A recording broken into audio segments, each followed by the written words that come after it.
വന്നോ? അവിടത്തെ എഴുന്നള്ളത്തിനായി ഈ ഉള്ളവർ കാത്തിരിക്കുമായിരുന്നു. പുതിയ അസിസ്റ്റന്റ് കമ്മീഷണറുടെ പാഴായ പടൊരുക്കത്തെ പറ്റി പത്രങ്ങൾ വെണ്ടയ്ക്ക വലിപ്പത്തിലെ കൊട്ടി പാടിയിരിക്കുന്നത് എന്തു പറ്റി? പല്ലിന്റെ ചൗര്യം പണ്ടേ പോലെ അങ്ങോട്ട് ഏക്കുന്നില്ല അല്ലേ? എവിടെ ചെന്നാലും ഇയാളെ പറ്റി കംപ്ലൈന്റ്. ഒന്നു ഒന്നര മെമ്പർമാരുള്ള ഘടകകക്ഷികൾക്ക് വരെ ഇയാളെ പറ്റി മാത്രമേ പരാതിയുള്ളൂ. താൻ ആരാ? അന്തിക്രിസ്തുവോ? വല്ല ട്രാഫിക്കിലോ പോലീസ് ട്രെയിനിങ് ക്യാമ്പിലോ തട്ടണമെന്ന് ഞാൻ അന്നേ പറഞ്ഞതാ. ഇന്നലെ നടന്ന സംഭവങ്ങളെ പറ്റി മിസ്റ്റർ സക്രിയ ജോൺ എന്താണ് പറയാനുള്ളത്? ഉണ്ട് സാർ. എന്റെ മനസാക്ഷിക്ക് ശരിയെന്ന് തോന്നിയതാണ് ഞാൻ ചെയ്തത്. ദൈവത്തിന്റെ സ്വന്തം നാട്ടിൽ പെൺകുട്ടികൾക്ക് പുറത്തിറങ്ങി നടക്കാനാവാത്ത അവസ്ഥയാണുള്ളത്. സെക്സ് റാക്കറ്റുകൾ ഇവിടെ തഴച്ചു വളരുന്നു. അത്തരം ഒരു ഗ്യാങ്ങിന്റെ തലവനാണ് അനിരുദ്ധൻ. പെൺകുട്ടികളെ പ്രേമം നടിച്ച് വശത്താക്കാൻ വിദേശ നിർമ്മിത കാറും മൊബൈൽ ഫോണും നൽകി ചെറുപ്പക്കാരെ അയക്കുന്നു. എട്ടും പൊട്ടും തിരിയാത്ത പ്രായത്തിൽ ചതിക്കുഴികളിൽ വീണ് അതിൽ നിന്ന് രക്ഷപ്പെടാനാവാതെ വിങ്ങുന്ന പെൺകുട്ടികളുടെ എണ്ണം നാൾക്ക് നാൾ വർദ്ധിച്ചു വരുന്നു. ഇതിനൊന്നും തെളിവുകളില്ല. അനിരുദ്ധൻ ഇത്രയും നാൾ ക്രൂരമായി പീഡിപ്പിച്ചുകൊണ്ടിരുന്ന ഭാര്യ സിന്ധു മരണത്തോട് മല്ലിട്ടുകൊണ്ട് ആശുപത്രി കഴിയുകയാണ്. നെഞ്ചിൽ അവശേഷിക്കുന്ന ഇത്തിരി ശ്വാസവും ആ കണ്ണുകളിൽ നിന്നും തോരാതെ ഒഴുകുന്ന കണ്ണുനീരും മാത്രമാണ് ആ ശരീരത്തിൽ ജീവൻ അവശേഷിക്കുന്നു എന്നതിന്റെ തെളിവുകൾ. ഈ അനുഭവം ഇനി ഒരു പെൺകുട്ടിക്ക് ഉണ്ടാകരുതെന്ന് ഞാൻ ആശിച്ചുപോയി. പക്ഷേ എന്റെ കണക്കൂട്ടലുകളൊന്ന് പാളി. But is a perfect criminal. അനിരുദ്ധനാണ് അവരെ ഈ സ്ഥിതിയിലാക്കുന്നത് പറയാൻ എന്ത് തെളിവുകളുണ്ട് നിങ്ങളുടെ? ഈ മന്ത്രിസഭയെ സംബന്ധിച്ചിടത്തോളം he's A very very important person. ഒറ്റ രാത്രി കൊണ്ട് പൊളിറ്റിക്കൽ ഇക്വേഷൻസ് കംപ്ലീറ്റ് തകിടം മറിക്കാൻ കഴിവുള്ള ആളായാണ്. ആരെങ്കിലും എന്തെങ്കിലും പറയുന്നത് കേട്ടാൽ ഉടനെ പത്രക്കാരെ വിളിച്ചു വരുത്തി ഷൈൻ ചെയ്യാമെന്ന് തോന്നുന്നുണ്ടാവുന്ന തെറ്റല്ലേ? പക്ഷേ ആരോടെ എന്താ ചെയ്യുന്നതെന്ന് നല്ല ബോധം വേണം. സുപ്പീരിയർ ഓഫീസേഴ്സിന് വിവരം അറിയിക്കണം. ആരെങ്കിലും എന്തെങ്കിലും പറയുന്നത് കേട്ട ഉടനെ പത്രക്കാരെ വിളിച്ചു വരുത്തി ഷൈൻ ചെയ്യുന്ന സ്വഭാവം എനിക്കുണ്ടായിരുന്നെങ്കിൽ ഈ പറയുന്ന മന്ത്രി ജയബാബുരേൻ ഇവിടെ ഇരിക്കുമായിരുന്നില്ല. ഓർക്കുന്നില്ലേ കുറുതുരുത്തി ഗസ്റ്റ് ഹൗസിലെ ആ കറുത്ത രാത്രി? 3-4 വർഷം മുമ്പാ 14 തികയാത്ത ഒരു കൊച്ചു പെങ്കൊച്ചിന്റെ ദേഹത്ത് 64 കലകളും ആടി തിമിർക്കുമ്പോ ഒരു ശബ്ദം കേട്ടു. വാതിൽ തുറന്നു. പുറത്ത് ഞാനും കുറച്ച് പോലീസുകാരും ഉടുമുണ്ടും വാരി ചുറ്റി എന്നെ രക്ഷിക്കണേ എന്ന് പറഞ്ഞ കരഞ്ഞ ആ രൂപം എനിക്ക് മറക്കാൻ കഴിഞ്ഞിട്ടില്ല ഇതുവരെ. പത്രക്കാരെ വിളിച്ചു വരുത്തി ഷൈൻ ചെയ്യുന്ന സ്വഭാവം എനിക്കുണ്ടായിരുന്നെങ്കിൽ ബാഹുലേയൻ ഇന്ന് വെറും XMLA. പിന്നെ സുപ്പീരിയർ ഓഫീസേഴ്സിനെ വിവരം അറിയിക്കാത്തത് തെറ്റായിപ്പോയി. കാരണം മന്ത്രി അദ്ദേഹം അന്ന് രായ്ക്ക് രാമായണം കേസിൽ നൂരിപ്പോയത് ചില സുപ്പീരിയർ ഓഫീസേഴ്സിനെ ഞാൻ വിവരം അറിയിച്ചതുകൊണ്ടാണല്ലോ. എന്റെ കർത്താവെ, എന്തു പറഞ്ഞാലും തറുതല. 18 ഘടകകക്ഷികളെ ഒന്നിച്ചു കൊണ്ടുപോകുന്നതിന്റെ വെത്തപ്പാട് എനിക്കും തമ്പുരാനും മാത്രമേ അറിയാവൂ. എന്തിനാ എന്റെ കൺവീനർ സാർ ഇത്ര ബുദ്ധിമുട്ടുന്നത്? ഒറ്റയ്ക്ക് ഭരിക്കാനുള്ള ഭൂരിപക്ഷം ഉണ്ടല്ലോ. പിന്നെന്തിനാ ബാക്കി 17 എണ്ണത്തിനെയും കൂടെ താങ്ങുന്നത്? പോയാ പോട്ടെന്ന് വയ്ക്കണം. റബ്ബറിനൊരു ഇത്തിരി വില കൂടിയിട്ടുണ്ട്. കോട്ടയത്ത് തറവാട്ടിലേക്ക് എന്നാ സുഭിക്ഷമായിട്ട് ഉണ്ട് കഴിയാം. എന്തിനാ ഈ ത്യാഗമൊക്കെ സഹിച്ച് വെറുതെ ചീത്തപ്പേര് കേൾക്കുന്നത്?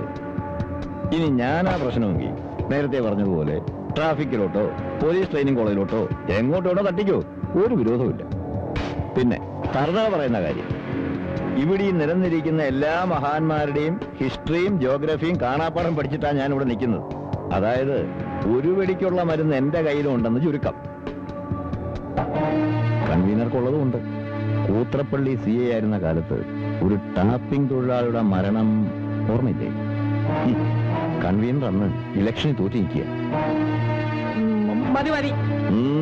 എനിക്കറിയാം, കൺവീനർക്ക് ഓർമ്മശക്തി ഇത്തിരി കൂടുതലാ. അതുകൊണ്ടാ കടുത്ത വാക്കുകളൊന്നും തിരുവായിന്നിങ്ങനെ മൊഴിയാത്തത്. ഇനി ഒന്നുകൂടി, ഇവിടെ ഇരിക്കുന്ന എല്ലാവരുടെയും കുടുംബങ്ങളിൽ സ്ത്രീകളുണ്ട്. അമ്മയും ഭാര്യയും പെങ്ങളും മകളും ഉണ്ട്. ഞാൻ ഇന്നലെ ചെയ്തത് അവർക്ക് വേണ്ടിയായിരുന്നു. അനിരുദ്ധന് വേണ്ടി ചാമരം വീശുന്നവർ മനസ്സിൽ ഒരു നിമിഷം ചിന്തിക്കണം, തങ്ങളുടെ പ്രവൃത്തി സ്വന്തം വീട്ടിലെ സ്ത്രീകൾക്കും എതിരാണെന്ന്. അടുത്ത ട്രാൻസ്ഫർ എങ്ങോട്ടാണ് സാർ? ഫാമിലി ഇതുവരെ ഇങ്ങോട്ട് ഷിഫ്റ്റ് ചെയ്തിട്ടില്ല. നേരത്തെ ഓർഡർ കയ്യിൽ കിട്ടിയാൽ ഇവിടേക്ക് വരണ്ടാന്ന് വിളിച്ചു പറയാമായിരുന്നു. വിവരം അറിഞ്ഞ ഉടനെ കണ്ണൂരിലോട്ടൊരു ട്രാൻസ്ഫർ ഓർഡർ ടൈപ്പ് ചെയ്യിച്ച താൻ പിടിച്ചകത്താക്കിയ ആ അനിരുദ്ധന്റെ വലിയ മനസ്സുകൊണ്ട് മാത്രമാ സ്ഥാനചലനമില്ലാതെ ഇപ്പോഴും നിന്ന് വായിട്ടലയ്ക്കാൻ തന്റെ പോസ്റ്റ് നിലനിൽക്കുന്നത്. ഒരു നൊട്ടോറിയസ് ക്രിമിനലിന്റെ കാരുണ്യം കൊണ്ട് നിലനിൽക്കുന്ന ആ പോസ്റ്റ് എനിക്ക് വേണമെന്നല്ലേ sir? You can transfer me to anywhere. I am ready to go. ആർഗ്യുമെന്റ്സും കൗണ്ടർ ആർഗ്യുമെന്റ്സും കൊണ്ട് ഷൈൻ ചെയ്യാനല്ല തന്നെ ഇങ്ങോട്ട് വിളിച്ചു വരുത്തിയത്. ഇത്തരം വൃത്തികേടുകൾ മേലിൽ ആവർത്തിക്കരുന്ന് വാൺ ചെയ്യാനാ. Keep it in your mind. Now you can go.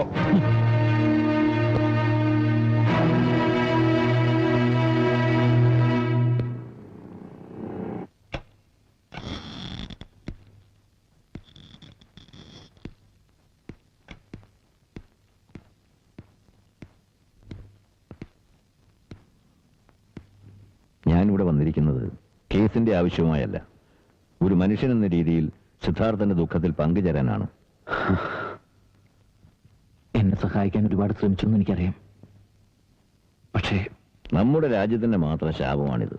ക്രിമിനൽസും പൊളിറ്റീഷ്യൻസും തമ്മിലുള്ള ഇല്ലീഗൽ കണക്ഷൻസ്. ഞാനിത് പ്രതീക്ഷിച്ചതാണെങ്കിലും അനിരുദ്ധന്റെ നെറ്റ്വർക്കിന്റെ ദൃഢത ഇത്രത്തോളം ഉണ്ടാവുമെന്ന് കരുതിയില്ല. എന്നെ പൊരിക്കാൻ വന്ന രാഷ്ട്രീയ കോമരങ്ങളുടെ മുഖത്ത് ഞാൻ എന്താണ് കണ്ടതെന്നറിയോ?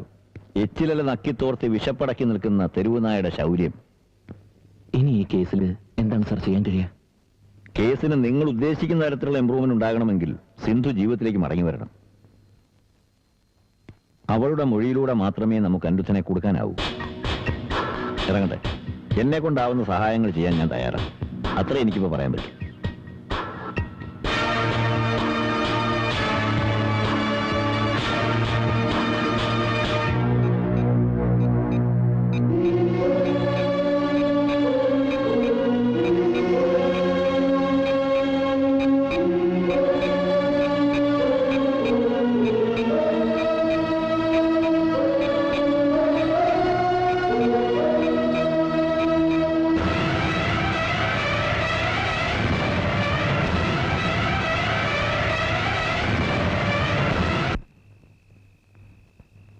ഇയാളാണ് ഫിലിം ആർട്ട് ഡയറക്ടർ മനുരാജ്.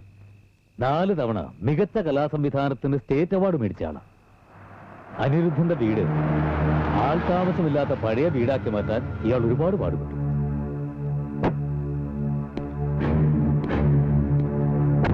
കൊള്ളാം, വിജയാഘോഷമാവും. എട്ടും പൊട്ടും തിരിയാത്ത ഒരു പെണ്ണിനെ പ്രേമം നടിച്ച് വശത്താക്കി താലി കെട്ടി തന്റെ താല്പര്യങ്ങൾക്ക് വഴങ്ങുന്നില്ല എന്ന് കണ്ടപ്പോ അവളെ എന്നേക്കുമായി കിടക്കയിലാക്കി. എന്നിട്ടിതാ കേസിൽ നിന്ന് പുഷ്പം പോലെ ഊരി. വിജയം ആഘോഷിക്കാൻ മറ്റെന്ത് വേണം?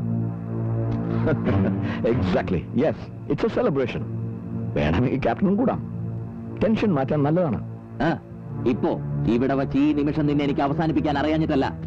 എന്റെ പെങ്ങക്ക് കിടക്ക് വിട്ട് ജീവിതമില്ലെന്ന് മനസ്സിലാക്കിയപ്പോഴേ എനിക്കിതാകാമായിരുന്നു. പക്ഷേ മരണം നിനക്കൊരു രക്ഷപ്പെടലാകും. മാധ്യമങ്ങൾ നിന്റെ മരണം ഒരു മഹാസംഭവമാക്കി മാറ്റും. നിന്നെ മഹാപുരുഷനാക്കി വാഴ്ത്തും.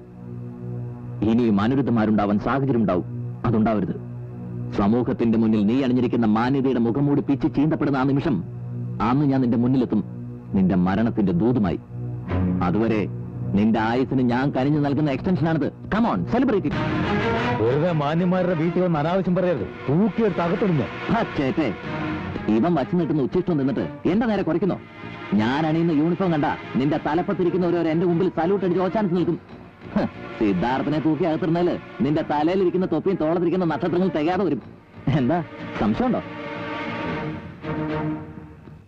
ഒരു മിലിറ്ററിക്കാരന്റെ അച്ചടക്കത്തിന്റെ ഭാഗമായി കൂട്ടിയാൽ മതി. നിനക്കൊരു മുന്നറിയിപ്പ് തരാനാ വന്നത്. നിന്റെ നാളുകൾ എണ്ണപ്പെട്ടു കഴിഞ്ഞു. ഒരു നിയമത്തിന് ഞാൻ നിന്നെ വിട്ടുകൊടുക്കില്ല. എന്റെ സിന്ധുവിന്റെ കണ്ണിൽ നിന്നൊഴുകുന്ന ഓരോ തുള്ളിക്കും നിന്നെ കൊണ്ട് ഞാൻ കണക്ക് പറയിക്കും. ഓർത്തു. അങ്ങനെ പോയാലേ മാറി. ഇവനെ പോലുള്ള ദാസന്മാരെ എപ്പോഴും കൂടെ കൊണ്ട് നടക്കണം. കാരണം നിന്റെ ഡെഡ് ബോഡി എടുത്ത് മാറ്റാൻ ഉപകരിക്കും.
അതിനുശേഷം അവരെന്നെ നിരന്തരം വേട്ടയാടുകയായിരുന്നു.